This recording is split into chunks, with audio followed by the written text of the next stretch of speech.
Hello there, good morning. This is April 2nd, 2018, Monday. My name is Kevin Ash, and I'll be interviewing Joshua Jenkins from the U.S. Navy about his experiences as a sailor in, I think your deployment was 2013 to just till January 2018, right? Career, not deployment, Yeah, but yes. Misspoke. Yeah. Correct. Yeah, I'm ready to get started. You ready to go? Always ready, as we say. Yeah. I wanted to start off with a little bit of early life. What was it like in your hometown where you grew up? Sure. So, hometown is a bit of a misnomer for me. Sure. Moved around a lot, pretty much always in the same area, grew up around the same group of friends, but from the time of about 12 on, never spent more than 2 years in the same house. Sure. Usually a year, sometimes less. So a lot of that was in New Hampshire, where I grew up. Like I said, same group of friends, grew up in the same church.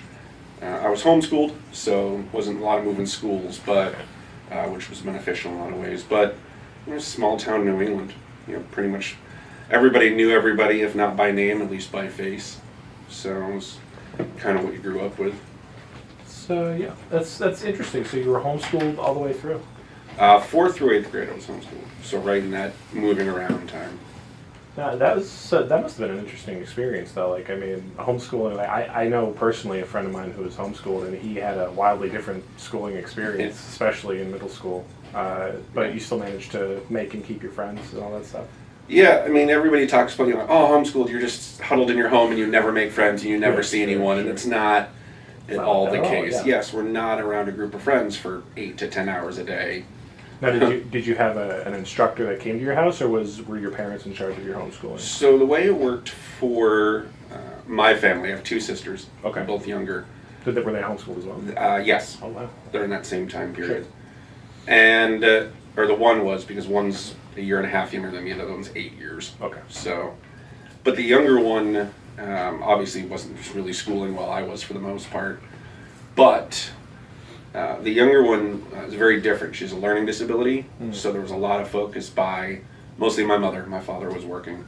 And I was a lot of just on my own, because Sure. I didn't really need the help.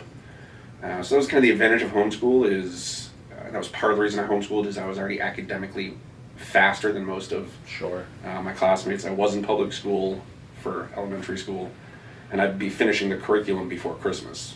Right. Just kind of like, so now what? So homeschooling allowed me to kind of push harder and pursue courses and topics, even in junior high, Sure. that I wouldn't have if I was in public school. I'd have been sitting there, spinning in a chair, possibly getting in trouble just because of boredom, possibly getting in trouble just because of acting out of nothing to do. So homeschooling allowed me to do that. It allowed me to spend more time in the woods. Sure. New Hampshire, everybody Right. loves doing that. So Quite a lot of woods in New Hampshire. it's definitely that. And we were very social. I mean, there was homeschool groups we'd be part of. We'd take classes, some of the more advanced ones together. You'd be a group of 10 homeschoolers in 8th grade doing Spanish together. Right. So it was things like that. So there were definitely, homeschooling is not any less social than public schooling. In some ways, it's actually more, because you're choosing to spend time around the people you're spending time with. That's a very good point. Yeah. But yeah, so that was, like I said, growing up for me, homeschooling was a lot better. And then you moved on to a pretty small high school, from what I understand, right? Something like 50 students. Give or Right, take, there's 9 to 60 12? total, Wow. if you include the part-time students. That is small. That's about as small as they get. It is. It was a private school. Sure. So, I would have to imagine. well, the town that I was primarily in high school didn't have its own high school. It was one of those extremely small New England towns. Oh, sure. So Okay. anybody of high school age in that town went to one of 3 area high schools, or any private school or whatnot. Right. So again, having moved around a lot, being in a private school didn't affect as often as we were moving, because it was a private school anyway. Right. So everybody was driving, and there were no buses to the school. Sure. And so was there, like, I know you said that it's obviously very still social being homeschooled, and I assume you stayed social during high school, but going up to the college level eventually, you went to Gordon, 2004, I want to say? Sure. Was there like a big, like, was it really different going to a school that was that much bigger? Not that Gordon is an enormous college, but certainly bigger Right. than your high school or probably the circles that you ran with in homeschool. Sure. So Gordon actually was my third college. Oh, really? And the one I eventually graduated from. Okay. I went to a small school, it was 1,200 students out in Michigan. Okay. So again, by college standards, it was tiny, but certainly an upgrade from high school. Yeah. And I went to a community college in between, and then eventually went to Gordon and graduated from Gordon. Okay. So, in a sense, the fact that it was a smaller college was easier, you could say. Both the college in Michigan and Gordon College are both insular campuses, meaning they're not spread out like Boston University or Berkeley. It's one campus, one school. Much like Salem State. Even more so. I mean, Salem State, you're in the town. Yeah. You got one side Salem State, one side is town and businesses. This is literally the streets on these campuses were just the college. Sure. So in that sense, it kind of fostered that smaller community as well, especially at Gordon. Everybody knew everybody, or at Right. least knew of if they didn't know personally. Yeah, I know a guy who knows a guy. Yeah. There'd be times, again, at 6'3" and 200 plus pounds, You're telling me. and my nickname on campus was Cowboy, because I wore the boots, the hat, Awesome. the whole deal. And, Great. northern Massachusetts at 6'3" with a cowboy hat and boots walking around, you don't blend in. No. So there'd be times, even walking around campus, if my father was visiting, since we lived only an hour away, Yeah. somebody would be walking by and they'd be like, "Oh, hey, cowboy. Oh, hey, what's going on?" And my dad, "Who's that?" I had no idea. But it was the nature of the campus, so Sure. I just kind of rolled with it. But Very cool. yeah, it certainly made it, the social aspect of it wasn't any tougher than it would have been public school or not, Sure. at least for me.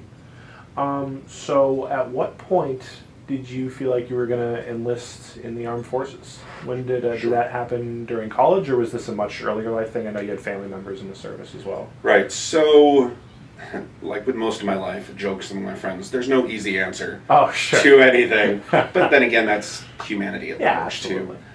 So definitely had always wanted to join the Navy. It was really only the Navy for me. Sure. Looked at the Coast Guard a little bit too. Navy light, as Yeah, many of the jokes that's what I was go. just thinking. Yeah. But I definitely never considered the Army or Marines, which Sure. was never against them. I just knew it wasn't a Wasn't. culture that I would fit into well. Looked at the Air Force a little bit, but I still didn't really pursue that side of it. Don't know exactly. Somewhere in my teenage years, I started to think about it seriously. As you mentioned, there's a large family history. Sure. One of those family legends is that we have a member of the military in every single generation since the start of the country.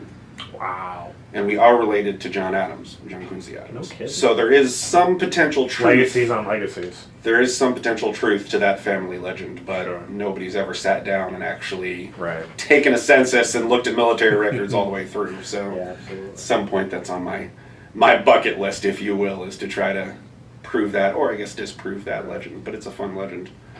So all the way through I thought about it. High school, obviously you're starting to think about what do I do after high school, what do I do Absolutely. at military college, trade school, Yeah. get a job, all of those different options. And I definitely thought long and hard about the Navy, looked into it a little bit.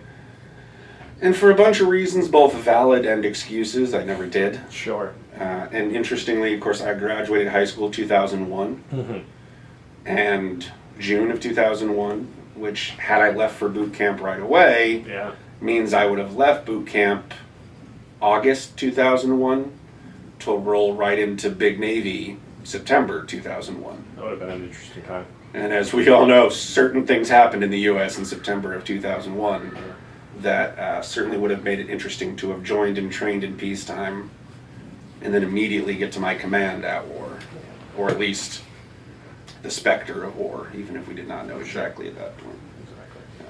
So in some ways I'm glad I didn't. Of course, the patriotic side of me wishes that I had, but Right. I don't regret the fact that I waited. I certainly accomplished a lot in the meantime, failed a lot in the meantime, Sure. but got to know myself a lot better. And I think that having waited until I was 30, which is when I finally joined, I was ready for the mental aspect of the military. Sure. just because of, again, my own background, and again, not to say that these 18 to 20-year-old kids that join aren't ready, because a lot of them are, or they get ready in boot camp real fast. But for me, I don't know that I could have handled the mental pressure of boot camp and getting ready for the military. The physical part would have been easier at 30 years old and an academic than rolling into the military. But the mind games that boot camp needs, I don't think I could have handled 10 years earlier. Because boot camp, of course, is they have to break the individual to form a collective. Sure. Because the military can't function on individuals. It just won't. Individuals are important, but if you don't act as a unit, you will fail. Absolutely. And so a large part of boot camp is removing the individual citizen mindset and giving the collective citizen mindset. Sure. I will still say citizen is still important. You're still recognized as a citizen, but you have to mold that unit. And at some point, everybody breaks in boot camp. Some people break first day. Some people, it's 5 weeks in they'll finally break. But I think I would have broken, and not in a positive way, if I had gone right after high school. Right. Whereas the breaking that needed to happen when I was 30 allowed me to stay in and start to form the collective. So that's a big difference.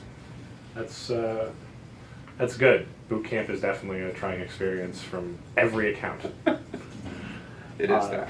But is there, so your boot camp experience, I mean, you speak of it mostly positively, especially given the fact that you went when you felt like you were really ready. Is there anything that you would have changed about the way boot camp was conducted? Do you feel like there's anything that could be like updated, or maybe that they pushed a little too hard on, or anything like that? Or do you really feel like that they had it like down to a science? I definitely think they have it to a science because it's working. Yeah. But everybody has their things that they hate about boot camp. Sure. Some of those are more valid than others. I certainly would have enjoyed more sleep than given. But again, that's part of that breaking. If you can't handle the pressure of not sleeping in boot camp, you're not going to be able to handle it in real-time scenarios. So, the big thing about boot camp is, of course, they reassure parents, oh no, there's definitely 8 hours for bed that you're given. Well, what they don't tell you is that 8 hours is from lights out to be on your on the line ready to be inspected. So realistically, if you're lucky, you're maybe getting 6 hours of actual sleep. Because you got to get to bed, but then you also have to get up and get ready. Get up, there. Shave, get ready, the whole thing. Right. And that's 80 guys trying to get ready with 6 or 7 sinks. Yeah. So you kind of have to learn how to work together, and usually you'll see 2 or 3 guys at a sink shaving just because everybody's just trying to get ready, get moving, and get in line before the instructors come in, because Lord knows if you're not ready, you're getting ready to do some early morning calisthenics, shall we say. Yeah. And nobody wants to do any more than you already have to. Right. So there's definitely that aspect to it. But like I said, the way it seems to be working, and they do evaluate constantly. Every once in a while you hear about do new initiatives that go through boot camp trying to fix, solve, alleviate issues, because things will come up. Yeah, absolutely. Just recently they started putting in more technology into boot camp because they're realizing that most kids coming in are growing up on Xbox and computers and technology and cell phones, and so the old here's a book and a notebook form isn't working for 90% of those coming through boot camp, except for the old men like me that join at 30 that remember the times before home computers. But no, I mean, as a whole, the biggest thing was that the Navy is all I can speak to as far as boot camp goes. They do evaluate constantly. What do we need to fix? What do we need to update? What is good? Complaints are looked at. Sometimes complaints are just complaints. I wish I had more time to eat. Yeah, sure. Don't we all? But again, a lot of it comes down to if you can't handle short time and pressure situations, you're not going to be able to handle being at potential war. You're not going to be able to support the man or woman on the left or right of you when it comes down to battle. So there's a reason for the process, and you kind of have to trust that process to work out. I hear that a lot. Trust the process with boot camp. Yeah, it's a very. I think that's a very expressed sentiment for most people that have gone through it. So you ended up being a hospital corpsman, correct? Correct. When did you pick your MOS, or was it assigned to you like during boot camp, or did you know right from the outset when you enlisted? How exactly did that work? How did you end up with your MOS? Sure. So, MOS Mm-hmm. is an Army term. Oh, is it? Well, I apologize. No, it's fine. We get it all the time. Rate is what the Navy uses. Okay. It's the same, means the same thing. Terminology 101. Absolutely. It's also a great way that you can tell, and I'm not going to go too much into the whole stolen valor issue, Okay. but if you have a guy in a sailor uniform talking about his MOS, I see. Okay. there's a pretty good chance he He's doesn't know what he's talking about. Sure. Anyway, I digress. So when I chose my rate, Mm-hmm. you go through the whole process, the MEPS it's called, Military Entrance Processing Station. Sure. And it's about a day and a half to 2 days of examinations, physical, mental, psychological, Sure. financial, anything you could possibly look at. They fine-tooth comb your life As much information on you as they can. to try to find any reason that you should not be in the military. Okay. And that sounds like a harsh way to say it, but better to find out now in the process than Seems. sometime after boot camp or whatnot. So you go through, you take the ASVAB, which is essentially the SAT for the military. Much harsher than the SAT, I will put it that way. Sure. It's a lot tougher. But it's effectively the same thing. You get a score on that, and then your score determines both what branches you qualify, because every branch has a certain minimum. Right. So that's important. And then after that, your score can qualify you or disqualify you from certain jobs. Okay. Again, because the collective idea of the SAT and the ASVAB is the higher the score, the more intelligent you are. Now, they do look at the certain aspects. People who score at spatial reasoning higher than verbal, they take that into consideration too. Absolutely. But at least as a collective whole. So, once you get your score, they go, okay, here's everything you qualify for that we need right now. Because Okay. the Navy doesn't need every single job all the time. That makes sense. People are getting out, separating, retiring, etc. They need to fill those jobs, just like the civilian world. If you have 10 cooks and 1 dishwasher, you don't need to hire any more cooks. You need to hire dishwashers. Right. It's a crude example, but effective. No, absolutely. So, got my list of here's what I qualify for. And another quirk of that list is certain jobs they need faster. Okay. So if they need an MA, Master of Arms, basically the Navy's police, Sure. they might need an MA in the next month. Okay. So you leave for boot camp the next month. They might need another corpsman in 4 months. So you're not leaving for another 4 months. Okay. And so that kind of plays a part. How quickly do you want to leave versus how important is the job that you get? So for me, it was a combination of both of those things. Okay. When I got my list of jobs, there were basically 2 that they were trying to push me to get. Sure.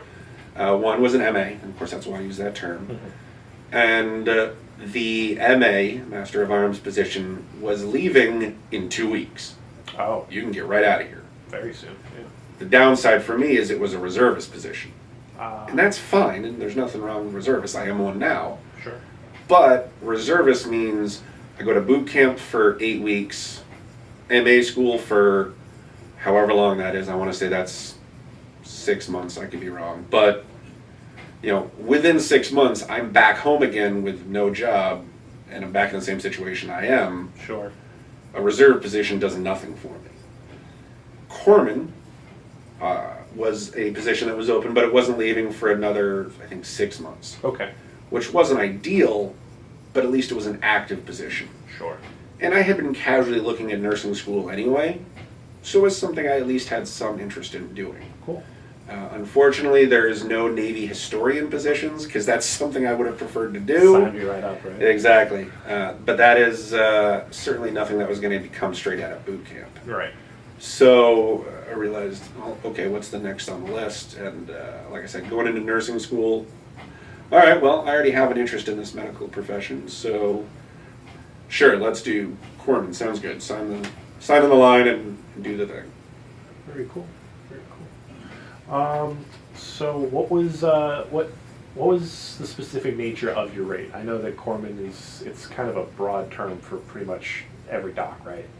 Sure. That's what I've looked at. Sure. So what exactly did you do?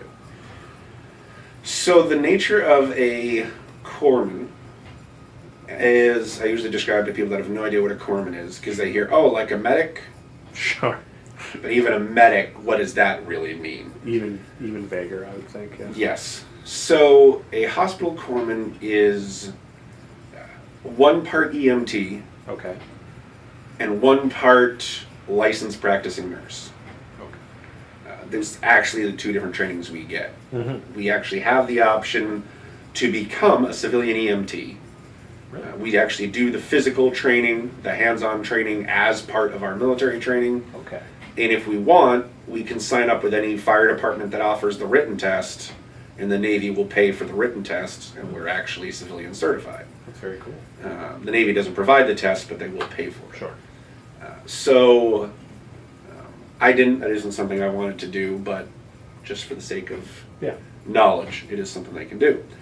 And then the LPN part, again, it is the same training, roughly equivalent, but at current time, we do not get the civilian certification. Right. So if a corpsman left the Navy and wanted to become a nurse, in almost every state, they would have to go through school like they were any other high schooler coming out and wanting to go into nursing. Or any other person, I shouldn't just say high schooler. But their years of military medical training would mean basically nothing on paper. That's interesting. There's one state that does allow a transfer, and I can't remember what state it is, so I'm not going to say anything. But it basically says if you bring in your corpsman credentials with a good recommendation, they'll turn around and hand you your nursing license. And then in a different state will let you take the nursing exam. So you still have to take the exam to prove you at least have the head knowledge. Right. And then they'll give it. And a lot of other states have been looking at doing that, at least providing the exam, because Makes sense of that. as one state's governor, I can't remember again which one said it, says, what's the effect to have been people who have been doing this job with bullets flying over their head, and now they have to come back to a classroom just to prove they can do it. Yeah. So Sums it up pretty well. there's that aspect. So as in general, a corpsman is an EMT and nurse. Okay. Not a registered nurse, we're not that level of training, Sure. but that next step down. So for me, I went into a specialty, which was preventive medicine. Okay. Another way of saying preventive medicine is public health. Cool. So that basically trickles down to we manage immunizations, we manage environmental health, things like sanitation inspections, pest control, Right. climate control, water testing, as well as epidemiology, disease research, Yeah. surveillance. We are effectively known as the STD guys. That's good. And the stories that I could tell would make pretty much any hardened medical professional terrified. Because Marines. No, I love my Marines, but they get the stereotype for a reason. I'll just put it that way. Okay. Without incriminating. Without Sure. incriminating Yeah, or yeah, yeah. insulting a large group of people. Sure. So without incriminating those people, what was a average day like for you? At your rate? So most of my time that I spent in, I was focused on the environmental health side. Okay. So inspections, pest control, things of that nature. Right. So a general day for me, I mean, again, in the military, just as in civilian life, an average day can mean so many things. Sure. But usually it meant once I mustered in, that's not a condiment, that means we had muster, and basically accountability for the day. We go through, emails, normal kind of office work, get caught up whenever you need to do, and then prep out to do inspections. Sure. So we might be inspecting food facilities, we might be inspecting barracks, we might be inspecting swimming pools that are on base. And these are all military properties that we're inspecting. Sure. So, depending on that day, it might be anywhere from 4 to 9 inspections, depending on what we're doing and how long they all take. Swimming pools might take 20 minutes to do. Sure. A barracks inspection might take an hour. A food facility that's really bad might take an hour and a half to go through everything. Sure. So it just, obviously depends on time. And of course, traveling between facilities. Because in Hawaii, on Oahu, we were responsible for 255 facilities. Wow. Some of those were monthly inspections, Sure. and some of them were annual inspections and everything in between. So it wasn't 255 inspections every month, because we'd lose our mind. Yeah. But I can imagine. on average, it was probably pretty close to 30 inspections a month, Okay. I would say, including all the annuals that would fall on that month, or Right. semi-annuals, things of that nature. So part of the day would be inspections. In Hawaii, I was also responsible for our mosquito surveillance. Okay. Obviously, with a lot of diseases coming through Hawaii from Asia and Australia, Hawaii being a major entry point for the U.S. from the Pacific, we obviously want to make sure that diseases aren't coming in along with all those people. And certainly mosquito-borne diseases are a major concern. So a big part of my day would be setting out mosquito traps or collecting them 24 hours later. A real fun part of my day might include having to identify these mosquitoes. Really? After we put them in a freezer to humanely and efficiently kill them, a polite way of saying it. Yeah. Because obviously we can't just smash them, No. because we need to actually then look at them. Sure. And we identify mosquitoes by species and gender. Mm-hmm.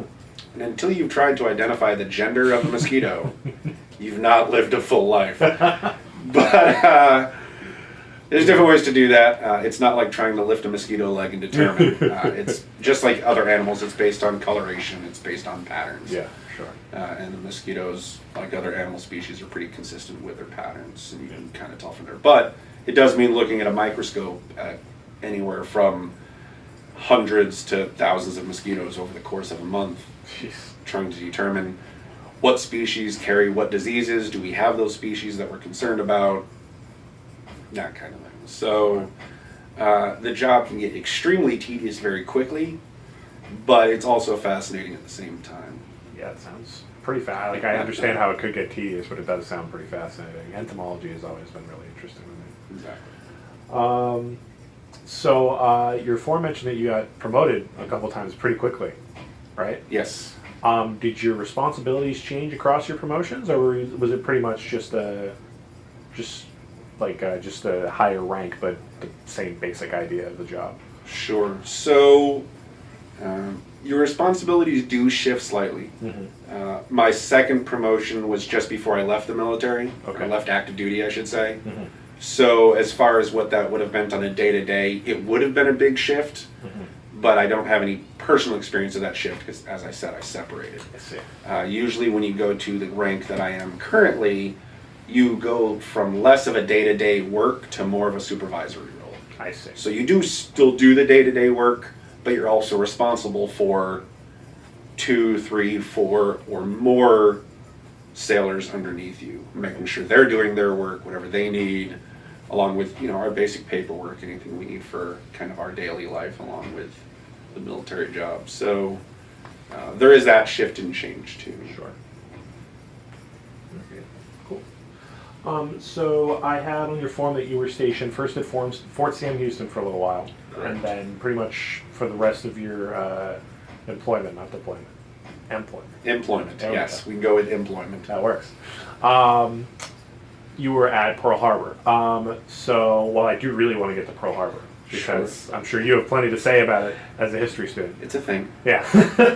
I really want to talk quickly about Fort Sam Houston, what your time was like there. Sure.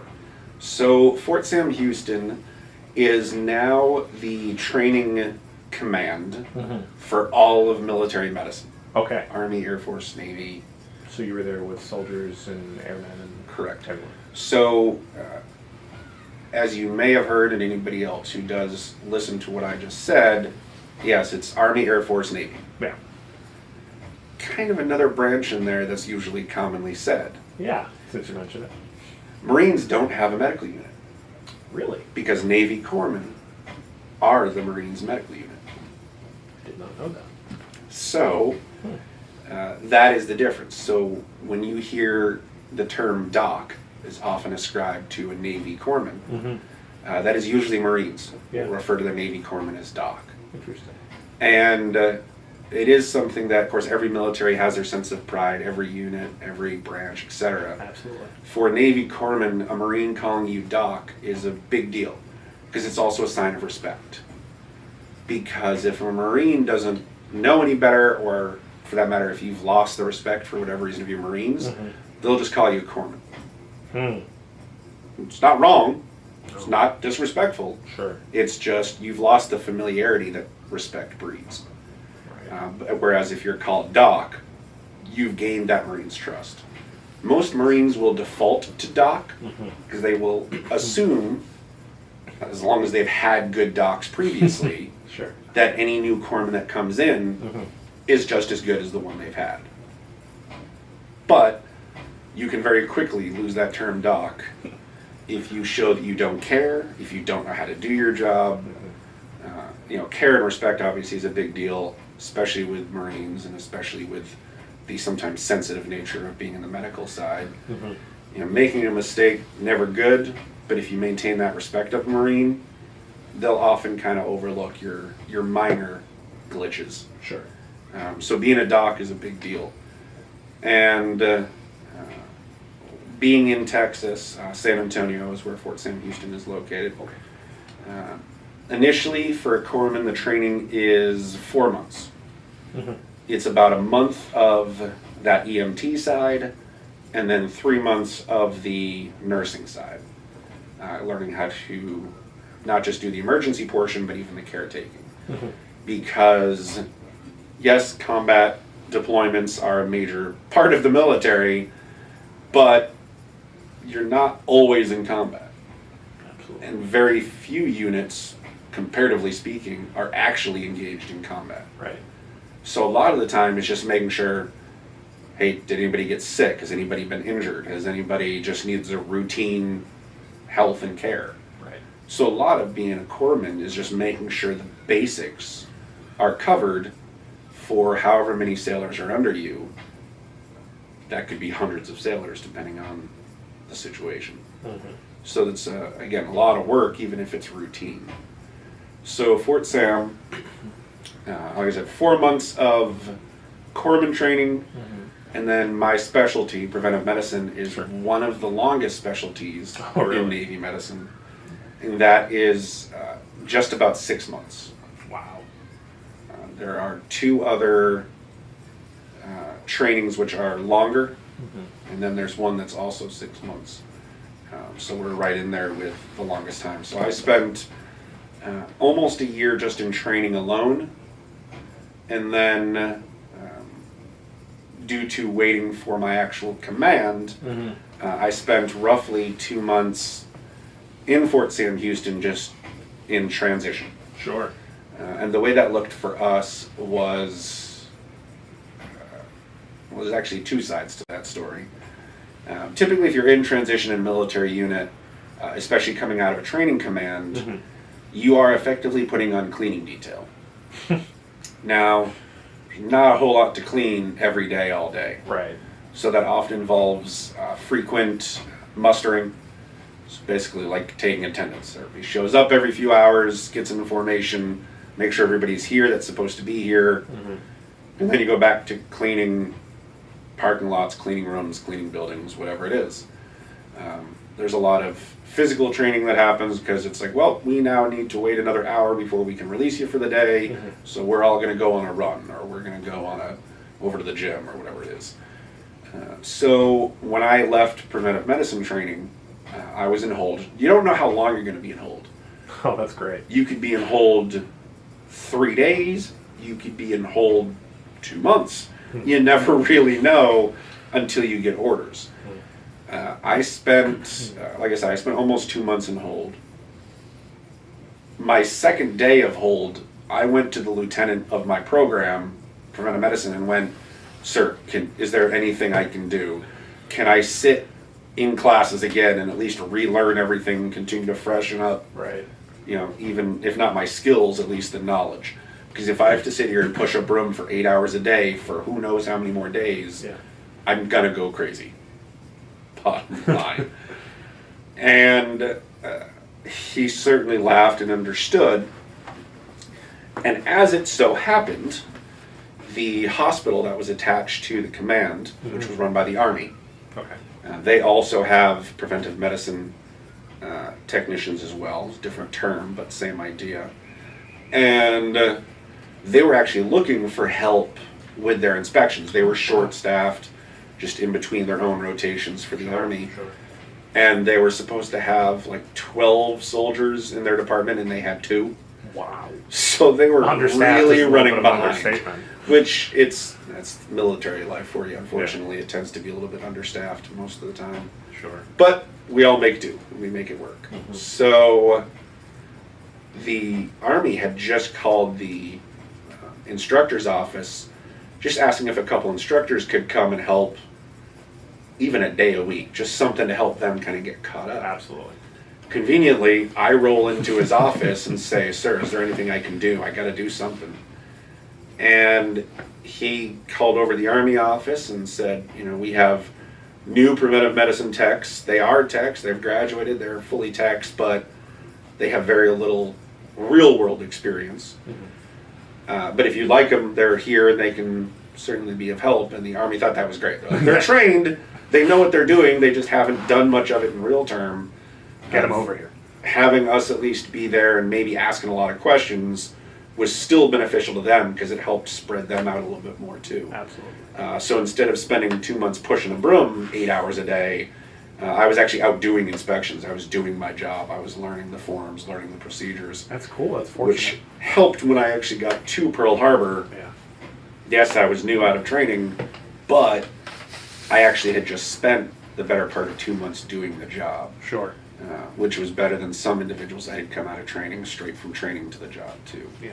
Now, they didn't know the job, but again, having that extra experience helps going into the real. I can imagine, especially if you think about it, it's almost like having like a 4-month difference, given that you didn't also have to just push a broom for 2 months. Right. So you had, it was like you had literally just graduated, like you still had all the knowledge fresh. And that's what happened. We would check in the first formation in the morning, and then we would go over to the hospital, and we were just at the hospital until we were done. So That's pretty great. definitely was a lot better than pushing a broom. So how was it at Pearl Harbor in that rate in the division? I can't remember the exact title. Could you give it to me again? You can always just say job. That's I was going to say public health division, but I'm like, that's not really quite what it is. That's just what he compared it to. It's fine. I mean, you could say public health, and nobody would get upset about that. Rate is the term that you're looking for. No, I know rate. But I'm specialty, yeah, all of the above. It's all right. So, waiting for orders, going through. The way that it typically works out of a training command is you have class rank. Basically, how well did you score on your exams, your tests, things of that nature. And then the Navy says, okay, there's 15 students. Here's 15 billets or places or assignments that we need filled. Okay. And then basically the number one student in the class gets his first pick of the litter. Sure. Second rank, second pick, all the way through. So there's some incentive to do well because you don't want to be that guy with what's left over. Right. Which may or may not be something that you want.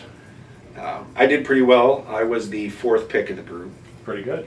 I was second, and then biostatistics kicked my butt a little bit. That's unfortunate. And dropped me a bit. But again, we were all, I think from first to last, there was only 8 points difference. Oh, wow. So we were all pretty high scoring. Right. It's just, you're looking down at the 100th and 1000th of a point to decide who picks next.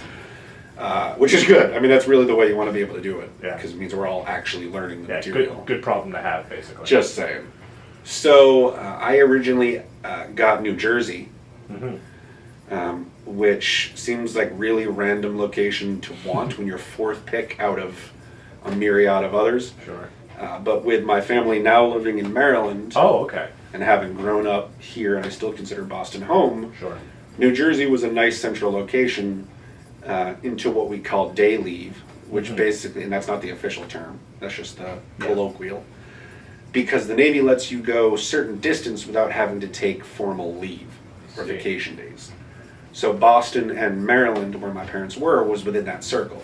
Boston's within the distance Was for New from Jersey. from New Jersey. So, and it was right close. It was right on that cusp. Right. But basically, it's close enough where if something came back and they had to call you in, could you get there within the same day? Absolutely. Basically, what that distance is. Yeah. So it was nice for me if we had a 3-day weekend, I could drive north or drive south without it costing me vacation time. Save the vacation time for actually traveling somewhere and doing something. Right. Cool.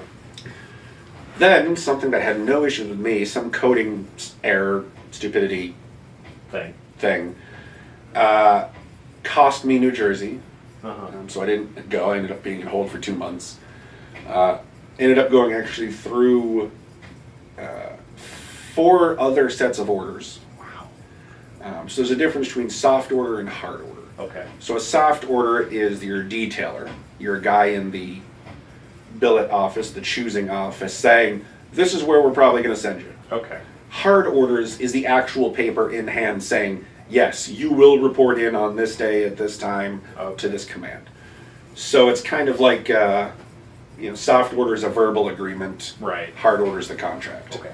Another way to look at it. Yeah. So my soft order was to New Jersey. Something happened. Went through a bunch of different soft orders. And at some point, I was soft orders to San Diego.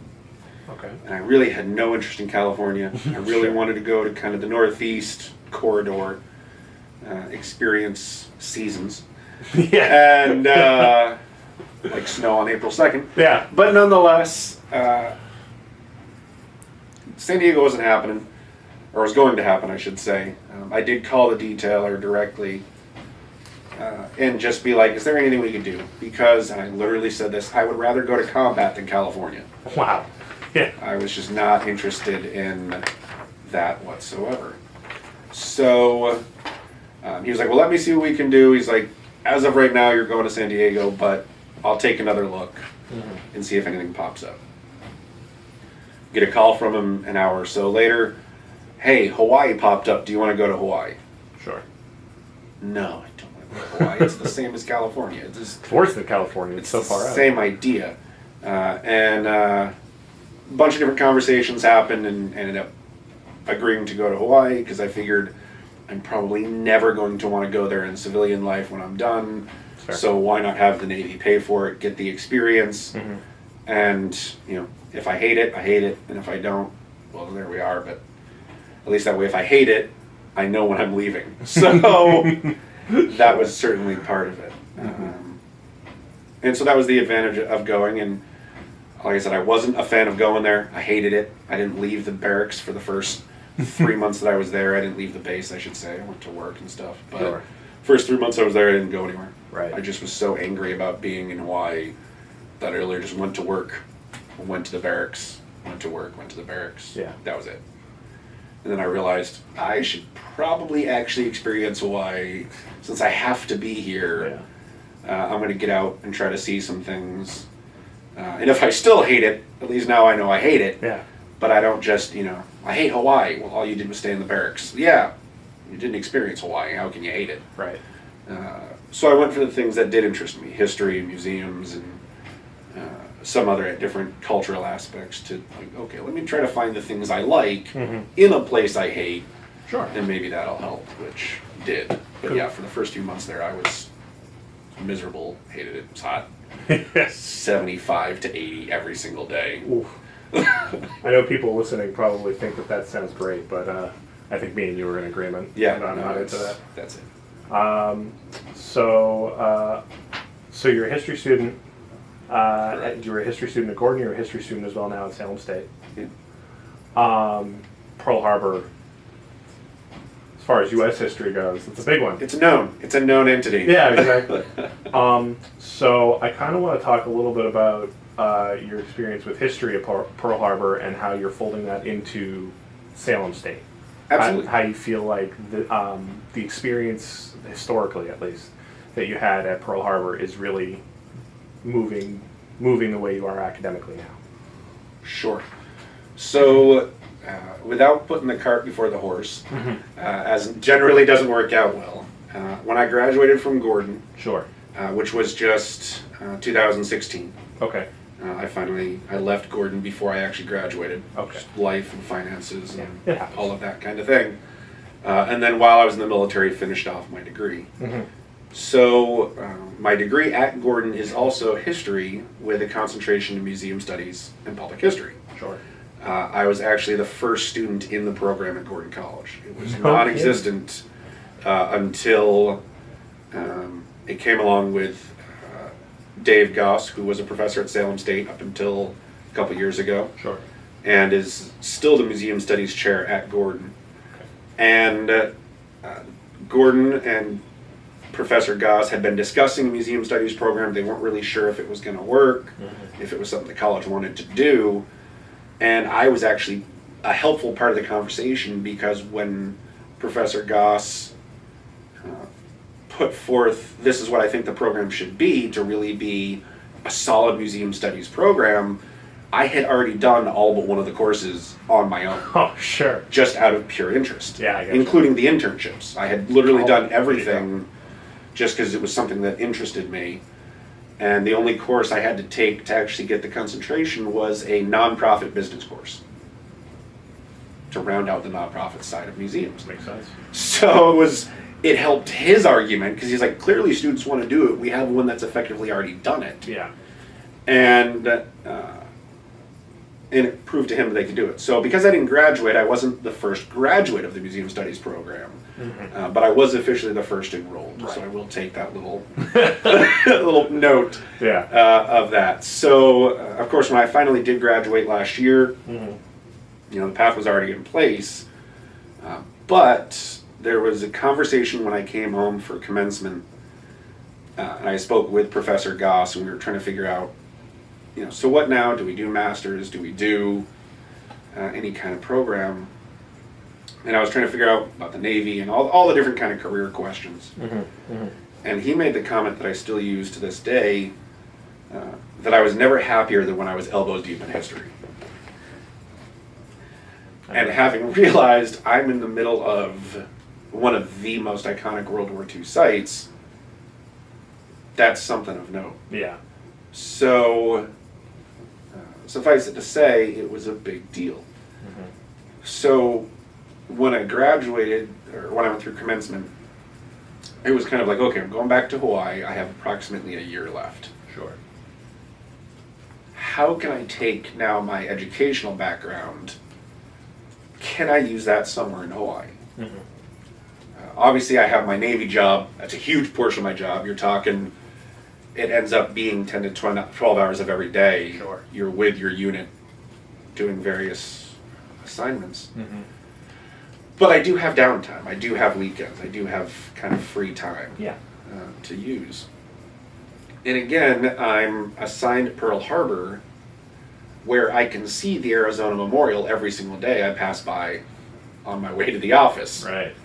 So not something small either.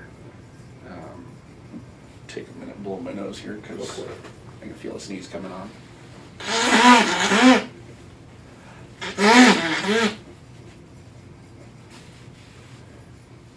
So, when I got back to Hawaii after commencement at Gordon, here in Massachusetts, I had already had some relationships with museums. I had done some basic kind of volunteer things, show up for events, set up tables, the kind of basic volunteer work. Yeah. And I decided I wanted to get a little bit more involved. I was working with one museum called the Pacific Aviation Museum, which was just inside for Pearl Harbor on Ford Island. Okay. And that connection, I was well known both from the museum side, but also because they had a cafe that we inspected because it was Navy property. Okay. So I actually had a professional relationship with them from that side. And then I would volunteer there on weekends or for events. Sure. And actually filled in for them as a docent one night when 2 of their 3 docents didn't show up And I knew so much about the museum and knew so much about the history that I literally was just like, well, I was just going to empty trash for the entire event, but I guess I'll actually be out with the guests. That's cool. And talking, and that was last minute. Which again told me that maybe this museum studies thing is something that I am supposed to do if I can literally in 30 seconds come up with a tour program, Yeah. For a group of people. Sure. And they all loved it, thought it was great. So I was like, okay, this is really great, this is fun, but this is really random and nothing consistent. So I decided I wanted to go volunteer at the Valor in the Pacific National Park, otherwise known as the USS Arizona Memorial. Okay. And talked to the volunteer coordinator at the national park. And of course, when she found out my background, she was like, we can't have you just handing out tickets, sitting at a guest booth, talking to random people as they come in. Be a waste. Like, you're literally the perfect volunteer candidate. We can't just throw you in a back somewhere. Sure. So she, along with the education coordinator of the park, contacted the curator of the memorial, who had a different office actually on base.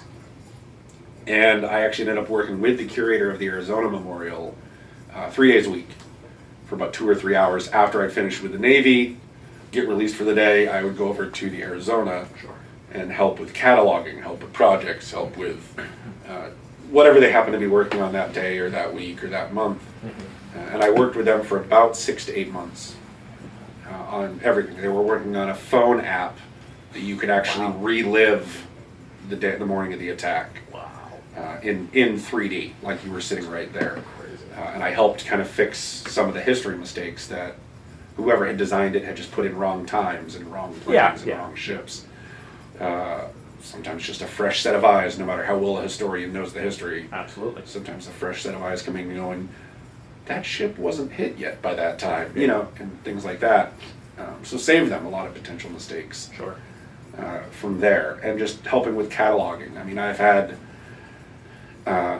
hands-on literally to one of the gauges from one of the Japanese Zeros that attacked that morning and crashed on the island. Yeah. And I'm holding some of their equipment in my hands, holding materials that salvagers, some of the divers had brought up from the ship in the days after the attack as they were trying to bring up some of the metal and steel and items they could still recycle and reuse. And other just miscellaneous trays and things like that from officers' rooms. So having my hands literally on history from stuff that had been part of the attack 75 years ago made me realize this is something that I want to do. Sure. And not just casually, not just as a weekend hobby. Right. But I really want to do this. Like I said, as much as I love the Navy, I was starting to realize that it wasn't going to become a 20-year career for me. Sure. I love it. Like I said, I never regret any of it, but just I realized I'm about done my time in the Navy, at least active duty side. So, of course, the other side of that is, so what next? Well, here I am. I just spent 6 to 8 months by the time I left, working with the Arizona, a bunch of other museums, a couple other museums downtown Honolulu. I was becoming pretty well known in the museum community, especially the military history community of World War II in Hawaii. And so it made me go, this is something that I really need to actually take a step back and seriously answer the what now question. And part of the what now was I knew I wanted to come back to New England. I had been out of New England for almost 10 years at that point. Military for 5, but I've been out of New England for almost 10. Sure. And it was just like, I need to get back to New England. That's just home. It always will be. So that was kind of step 1. But step 2 was, I want to go into a museum studies master's. And while I'd like to go back to New England, I also would at least like to try to get into one of the best schools in the country. Sure. So I was asking around, asked the curator of the Arizona Memorial, some other museum professionals, like what are some of the best reputations for museum studies programs in the country? And lo and behold, Salem State was on the list a lot of the times. So it actually worked out nicely that I could go home, Sure. and have one of the best reputations for the programs. Not far from where you'd spent plenty of time at Gordon anyway. Exactly. Yeah. 10 minutes away, 15 minutes away. Absolutely. So it was definitely, once I realized I could combine home with the reputation, it was a no-brainer for me from there. It was, well, let's apply to Salem State, and if I get in, great. If I don't, then I'll start looking at other places. Sure. And for obvious reasons, it worked out, and here I am. So Glad to hear it. it definitely worked out, and definitely continued my connection with Hawaii and some of the institutions there, some of the professionals. Like I said, now basically specializing in World War II because of all the time I spent focused in Pearl Harbor. Yeah. It's kind of hard to be a museum studies scholar and ignore World War II when you're living in Pearl Harbor. Especially. Yeah. Like, you could do it, but it would be kind of silly. Yeah. So how's it been since you've been to Salem State? How's reacclimating to civilian life? How's that going for you? Becoming a civilian again. Whew, rough. I mean, I say that jokingly, but at the same time, There are little things. there are big things as well as little things. Sure. You know, you laugh at the whole military thing, and you show up same day, same time, uniform. Everybody does the same thing, looks the same. Yeah. So on and so forth. Well, yeah, there's the other side of that of somebody's telling you what to wear, when to show up, where to show up, what you're going to do that day, and then that's gone. There is an adjustment to, okay, what time do I actually have to get up? What do I wear? What do I do? What am I doing today? I have a whole day where I have nothing to do. And there's things I need to do, but nobody is telling me what to do. And of course, even in my job, in the Navy, no, it wasn't necessarily every morning somebody telling me this is what we're doing today, but you knew there were certain tasks that had to be accomplished. Absolutely. With deadlines, and if nothing else, there always was somebody higher up the rank that if you were really stuck and not sure what to do, would tell you do X, Y, and Z, and then come back to me. Now you are the X, Y, and Zer, so there's a certain element to that where it does kind of make you go, okay, so now what? I did have an advantage over many military members. I'd been a civilian adult for 10 years. That's a fair point. More than 10 years. Yeah. So it wasn't as startling of a transition for me because I'd already been doing it. More like a return to what you did. And I'd only been gone, so to speak, for 5 years. So I still knew what it was like to have to be a civilian versus somebody who had joined at 18 to 20 years old and spent a 20-year career and is now getting out and going, what do I do with my life? Because I'm only 35 to 40. What do I do?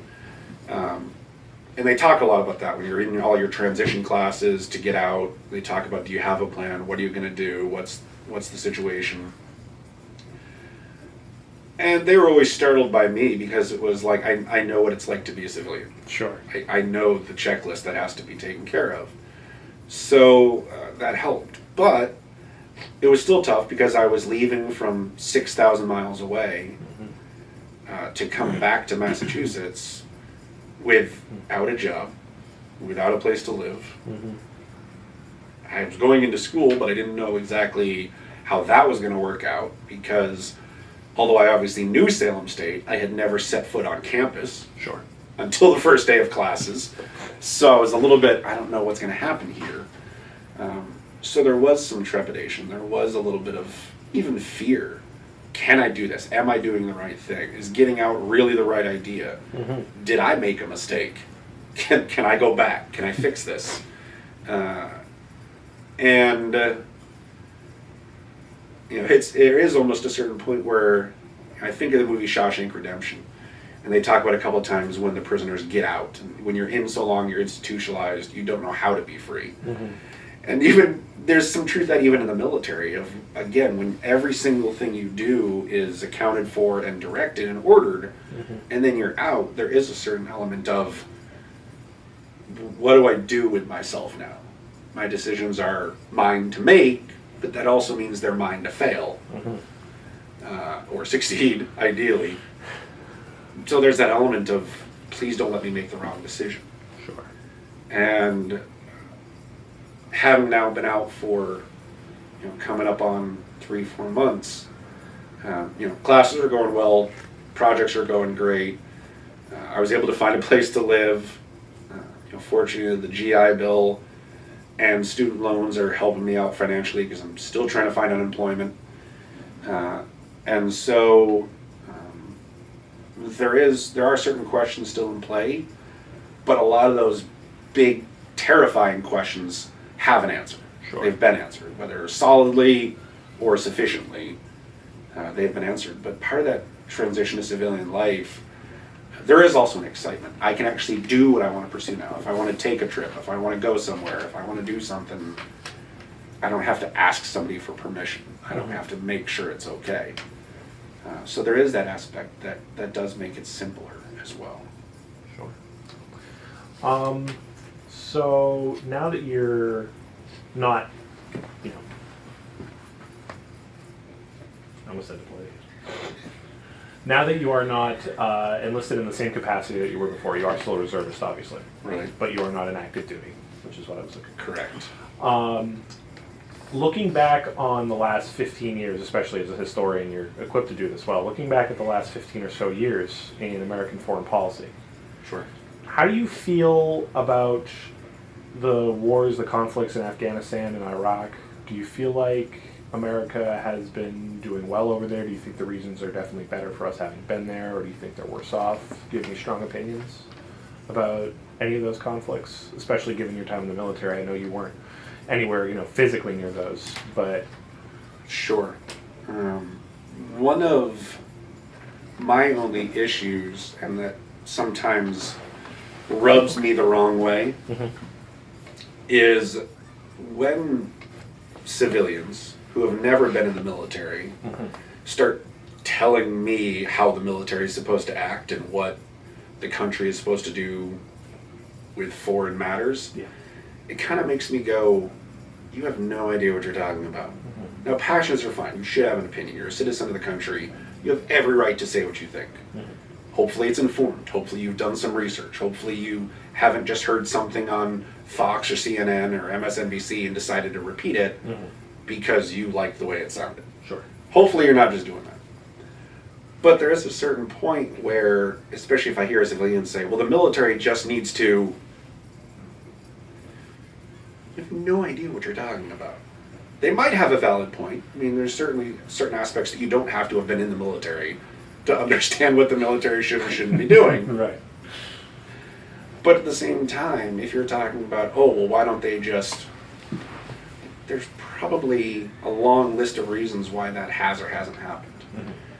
And again, I never saw combat, and I wasn't deployed. Sure. But I prepped a lot of guys for deployment. I'd imagine. I made sure a bunch of guys were medically ready to go.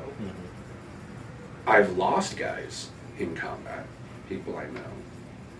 So, yeah, I know what it's like to actually face a battle. Maybe not directly, but I've gotten those letters. I've gotten those phone calls. And it does change your opinion on what we're doing, with foreign policy when, you have friends who can't sleep at night because every time they sleep, they see the last battle they were in. So there's that aspect of foreign policy that people tend to forget. People talk about foreign policy and, the military, for a lot of people, it's just on paper. Or it's just reports they've read. And that bothers me. Because there's a lot... You can't have a foreign policy without a military.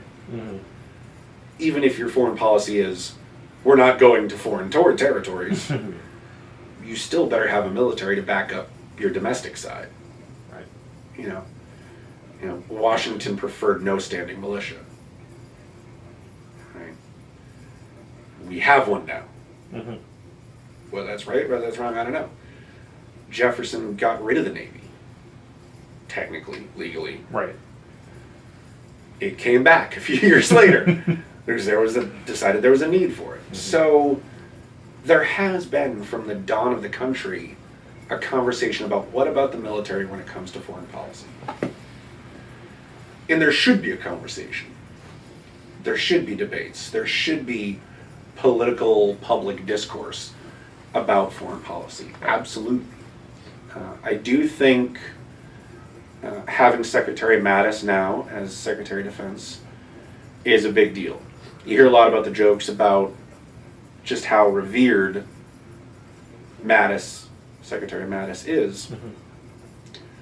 But there's a reason that a lot of military members feel comfortable just saying Mattis.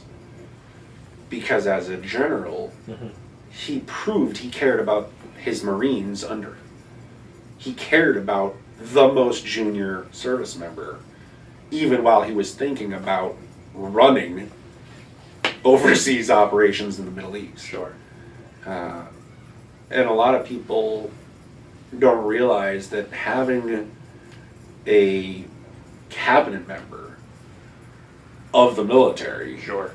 that has such a glowing military background matters. Mm-hmm.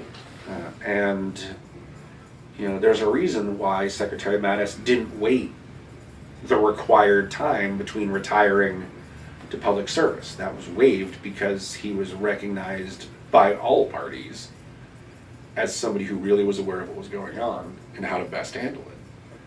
Not that he's perfect. Even he's admitted that he's made mistakes as secretary from time to time. Mm-hmm. There's a lot of things that we could be doing differently in Afghanistan and Iraq and other smaller areas. Sure. Absolutely. There was certainly the whole issue that came up recently in Niger, Mm-hmm. and that whole attack and that whole situation. Military is going to make mistakes. There's going to be places that we do go that we shouldn't have, and there's going to be places we didn't go that we should have. I mean, it hadn't be that big. It's, can't do every single thing perfect. So there's an element of where we're at now is my civilian opinion, is we're in danger of spreading ourselves too thin. Okay. We're in Afghanistan, we're in Iraq, we're starting to just get bigger and bigger. Right. We've been called either jokingly or insultingly, depending upon the statement, Mm-hmm. the world's watchdog. Sure. And we kind of got that reputation after World War II of being capable of being the world's watchdog. Mm-hmm. But again, we lost a lot of that with Vietnam, which we really had no business being in Vietnam, regardless of the how and the why we were there. At best, it was a stalemate for the U.S. Vietnam was. We kind of left while we could. Mm-hmm. We're in danger of doing that again with the Middle East, Sure. and Afghanistan, and Iraq, from what I know, which is admittedly, hi, I'm just a small corpsman who's, in the middle of Hawaii. So, do I really know what's going on? No. Mm-hmm. But I'm a student of history. And being active military, I have seen things that maybe the average civilian hasn't. Absolutely. So, are we on the right track? Yes. Did we start on the right track? Absolutely. Okay. You hear all about the whole weapons of mass destruction. Did he have them? Didn't he have them? Right. Yes, no, depending on which news channel you watch. But at the end of the day, there are dictators in the world that needed to be removed. Whether or not the U.S. was the right person to do that, that's the matter of opinion. Mm-hmm. But, like I said, I think the biggest fear that the U.S. has now, or excuse me, not the biggest fear, the biggest risk the U.S. has now is trying to solve too many of the world's problems militarily. Sure. And we just can't. I mean, financially, we can't afford to do that. Right. Even if you're going to start sending the military around the world, well, you need to have individual service members to send. Right. And if that's the same thing, whether you're talking about a small job of 20 employees or the U.S. military, if the people doing the day-to-day don't believe in the overall mission, it's going to be a lot tougher to accomplish that mission. Right? Whether that's a small lawyer's office in Boston or the U.S. military. Sure. And I think the U.S. is very much in danger of what's the point? We've been at war for 15 years. Minor advances have achieved. There were big things when we found Saddam Hussein and his execution, and that was a major lift to the military. We're doing something right. We found him, we got rid of him. Right. The capture of Osama bin Laden. Right? I mean, it interrupted baseball games around Major League when that announcement came out. So it was a huge lift to the American spirit. But that doesn't then change. A week later, we're talking about how horrible this war is and we need to get out again. Right. So, because you can't have an Osama bin Laden moment every month. It's just not going to happen. It's not realistic. No. But if you're not still demonstrating why we're there, it's tough to do. Now, service members, we have a different mindset because we're kind of trained to think that our senior leadership knows more than we do about the situation. So even if we don't understand, we have faith that they know. Civilians don't often have that understanding. Right. And they don't understand that there are people who know more than they do. And unfortunately, with a lot of the armchair political pundits that are out there today, it becomes how much do you have the right to speak, which is absolute. Right. And how much should you speak? Sure. Which is less absolute. There are many people who are intelligent but haven't done enough research. There are many more people who are less intelligent that have done less research that are just as loud. Right. And those are the people that service members tend to go, why are you talking? You literally have no idea what you're talking about. But somebody you like said something, so you're just going to repeat it without even determining whether or not it's true. Sure. Most service members, certainly the ones I've encountered, will respect anyone who has an informed, researched opinion. Even if we disagree at the end of the day, if you can say, I've read this source, I've read that source, I've researched this material, we might end up with, okay, still think you're wrong, but I can respect your opinion. Right. Versus somebody who is just shouting something that doesn't even sound accurate. Sure. We're just not going to listen. And that's kind of the big thing that a lot of service members have an issue with, is especially non-current and former service members just talking about foreign policy. Right. You've done no research. You heard a news piece and decided that now you know everything that's going on in Afghanistan. Yeah. Sure. So that's the big deal. All right. I got time for one more to wrap up. Cool. All right. So this has been a great interview. I want to thank you for your time. Sure.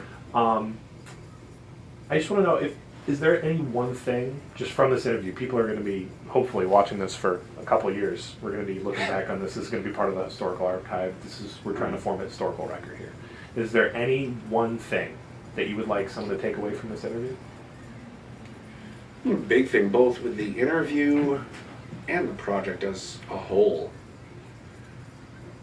is that service members have a lot more to offer than people realize or even acknowledge. Sure. And that's both current and separated service members, especially on a collegiate level, whether that's undergrad or graduate. We've experienced a lot more of the world, whether that was combat or not, deployment or not. By nature of our jobs, we've had to think harder, think faster, weigh situations, pros and cons a lot stronger. And I've been fortunate that in my classes this term, my professors have listened when I've said, as a service member, it gives it a little bit more of a, no, there's a valuable opinion here that the rest of the class can't offer. And so far, Salem State has a pretty good handle on realizing that service members have something extra to offer. Not more important than anybody who hasn't been a service member, not any more valid, but just a different perspective, because most of us have been trained to think big picture and small picture at the same time. And if anybody can take away anything, whether it's from my story or the collective stories, it's simply that. If a veteran, a service member has something to say, probably a good idea to at least contemplate it, because we've probably thought about it a lot longer than it sounds like we've thought about it. Mm-hmm. Because we're also trained not to talk unless we have something important to say. Sure. So that's an important piece of it. But that's really it, is just, if a veteran, whether a recent veteran like myself, or a veteran of Vietnam, or even the few World War II veterans that are around, Mm-hmm. if they're talking, listen to what they're actually saying, not just what you think they're saying. Well, that was a pretty good answer, I think. That's what I'm taking away. Listen, hey, thank you so much again for your time. It's invaluable that we get these kind of interviews, and I really can't say enough. Thank you so much. And Sure. I'm excited to see you hopefully in a museum coming soon, right? Here we go. Yeah. Very soon, I hope. Yeah. Cool. Awesome.